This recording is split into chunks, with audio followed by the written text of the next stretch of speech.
নমস্কার বন্ধুরা। তো আজ সকাল সকাল চলে এসেছিলাম পাতালেশ্বরে। তো জায়গাটির নাম হচ্ছে মুর্শিদাবাদ কাশিমবাজার, বহরমপুরের সন্নিকটে। তো এই সুন্দর পবিত্র শ্রাবণ মাসের আজ চতুর্থ সোমবার। আপনাদের জানাই আন্তরিক প্রীতি শুভেচ্ছা, শ্রদ্ধা, ভালোবাসা। হর হর মহাদেব। তো পাতালেশ্বর, বাবা পাতালেশ্বর খুব জাগ্রত শিব মন্দির। প্রচুর লোকের সমাগম হয় এখানে, দেখতেই পারছেন।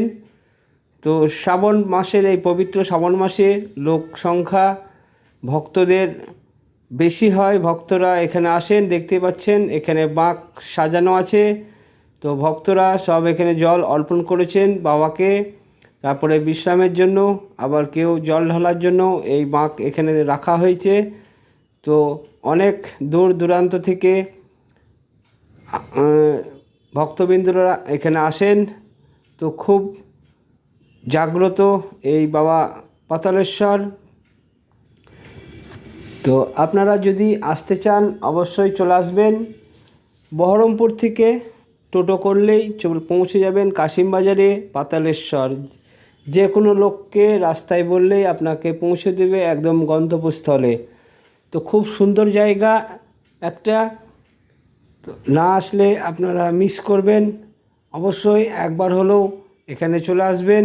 আর যারা এই মাহাত্ম্য, এই বাবার মহিমা জানেন তারা তো আসেন। তো প্রচুর লোকের সমাগম হয়। তো শ্রাবণ মাসের চতুর্থ সোমবারে এই পোস্টটি করলাম। জয় বাবা ভোলেনাথ। ভোলেনাথের আশীর্বাদে আপনাদের জীবনে সুখ শান্তিতে ভরে উঠুক।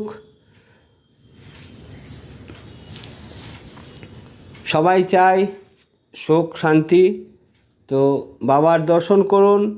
তো ভিড়ের মধ্যে বাবার দর্শন আপনাদের দেখাতে পারলাম না, কেননা প্রচণ্ড ভিড়। এবং এই ভিড়ের মধ্যে বাবার ভিডিও এবং ফটো নিষিদ্ধ করা আছে এই শ্রাবণ মাসে। হয়তো অন্য সময় তোলা হয়, এখন ভিডিও ছবি কিছুই তোলা যাবে না। তো যাই হোক, আপনাদের মন্দির দর্শন করালাম। আর জায়গাটা খুব পবিত্র স্থান। প্রচুর লোকের ভিড়, লাইন দিয়ে পুজো দেওয়ার জন্য সব মা বোনেরা লাইন দিয়ে দাঁড়িয়ে রয়েছেন ঘন্টার পর ঘন্টা। তো যাই হোক, একবার হলেও চলে আসবেন এখানে বেড়াতে, বাবাকে দর্শন করতে এবং জল অর্পণ করতে। সবাই ভালো